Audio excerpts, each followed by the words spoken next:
Let's talk about those tricky little Gibeonites. There's a fascinating story tucked away in the Old Testament that holds a huge truth for every spiritual leader today.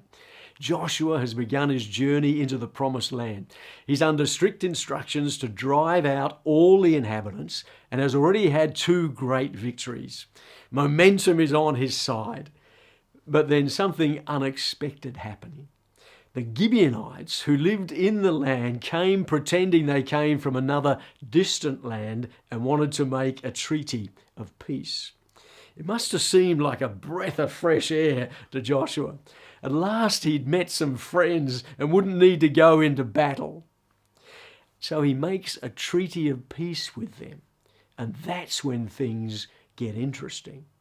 Joshua chapter 9 verse 14 and on says, "The Israelites sampled their provisions but did not inquire of the Lord. Then Joshua made a treaty of peace with them to let them live, and the leaders of the assembly ratified it by oath. 3 days after they made a treaty with the Gibeonites, the Israelites heard they were neighbours living near them." What's the point of the story? Well, firstly, every leader knows the old saying is true, that if it looks too good to be true, it probably is. Now, I believe in miracles, and there are times when God does part the Red Sea and cause the walls of Jericho to fall, but sometimes in leadership we can fall victim to wanting the easy, quick fix rather than sticking to God's original plan. It may be a new staff appointment, a fancy new piece of equipment at a ridiculous price, or even a great new program that's worked brilliantly somewhere else. But effective leaders know to tread cautiously and to look carefully when something easy comes unexpectedly into your lap. But the greatest lesson in this story was not the trickery of the Gibeonites. The greatest lesson is that Joshua failed to fulfill the highest calling of every spiritual leader, which is to constantly inquire of the Lord.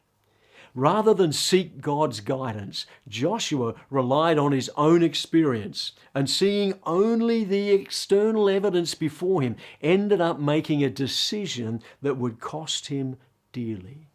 The truth is, as spiritual leaders, there are often times when we need more than our own experience, and so much more than what appears to be before our eyes or the story being told by others. We need God's counsel.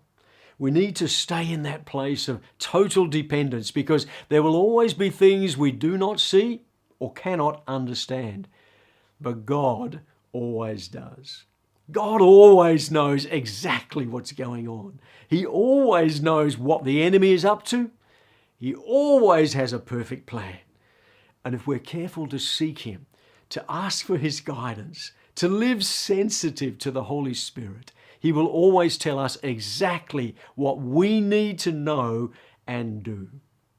So remember, the lesson of those tricky little Gibeonites: not everything that looks good is good.